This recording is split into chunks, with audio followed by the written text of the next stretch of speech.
ரசூல் ஸல்லல்லாஹு அலைஹி வஸல்லம் அவர்களுக்கு என்ன கவலை வந்தாலும் முதல் வார்த்தை என்ன? அல்லாஹு அல்லாஹு ரப்பி லா உஸ்ரிகு பிஹி ஷைஆ. அல்லாஹ் தான் எனது இறைவன், நான் அவனுக்கு இணை வைக்க மாட்டேன். நபியர்கள் சொல்லக்கூடிய வார்த்தை. கவலை என்று ரசூலுல்லாஹி ஸல்லல்லாஹு அலைஹி வஸல்லம் அவர்களுக்கு வந்தால் முதலாவது நபியர்கள் கேட்கக்கூடிய துஆ என்ன தெரியுமா? அல்லாஹும்ம இன்னி அப்துக வப்னு அமதிக வப்னு அப்திக வப்னு அமதிக் நாசியதி பியதிக் மாதின் ஃபிய ஹுக்முக் அத்லுன் ஃபிய கலாஉக் اللهم إني أسألك بكل اسم هو لك سميت به نفسك أو أنزلته في كتابك أو علمته أحدا من خلقك أو استأثرت به في علم الغيب عندك أن تجعل القرآن ربيع قلبي ونور صدري وجلاء حزني وذهاب همي وغمي. ரசூலுல்லாஹி ஸல்லல்லாஹு அலைஹி வஸல்லம் அவர்கள் கேட்ட துஆ இது.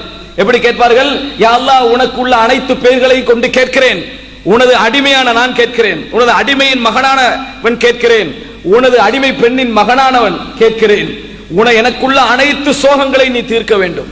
எதை கொண்டு கேட்கிறேன்? பிகுல் இஸ்மின் ஹுவலக், உனக்குள்ள பெயர்களை கொண்டு நான் கேட்கிறேன். அந்த பெயர்கள் நீ அடியார்களுக்கு கற்றுக் கொடுத்த பெயர்களாக இருந்தாலும் சரி, உனக்கு நீயே தேர்ந்தெடுத்துக் கொண்ட பெயர்களாக இருந்தாலும் சரி, நீ சூட்டிக் கொண்ட பெயர்களாக இருந்தாலும் சரி, உன் வேதத்திலே நீ இறக்கிய பெயர்களாக இருந்தாலும் சரி, மறைவான ஞானத்தில் யாருக்கும் சொல்லாமல் நீ வைத்திருக்கக்கூடிய பெயர்களாக இருந்தாலும் சரி, அந்த அனைத்து பெயர்களையும் கொண்டு கேட்கிறேன். அன் தஜஅலல் குர்ஆன ரபீஅ கல்பி, குர்ஆனை என் உள்ளத்தின் பசுஞ்சோலையாக ஆக்கி வைப்பாயாக, பசுமையாக ஆக்கி வைப்பாயாக.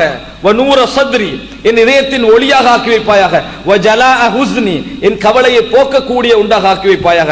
வதஹாப ஹம்மி வகம்மி, எனது வேதனை, என் ஆழ்மன கவலைகள், இவைகள் அனைத்தையும் போக்கக்கூடிய உண்டாக ஆக்கி வைப்பாயா. முதல் விஷயம் அதான் சகோதரர்களே.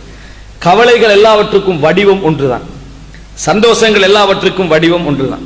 நீங்க உலகத்துல எத்தனை விஷயங்களை அனுபவித்தாலும் உள்ளத்தில் ஏற்படக்கூடிய சந்தோஷத்திற்கு வடிவம் ஒன்றுதான்.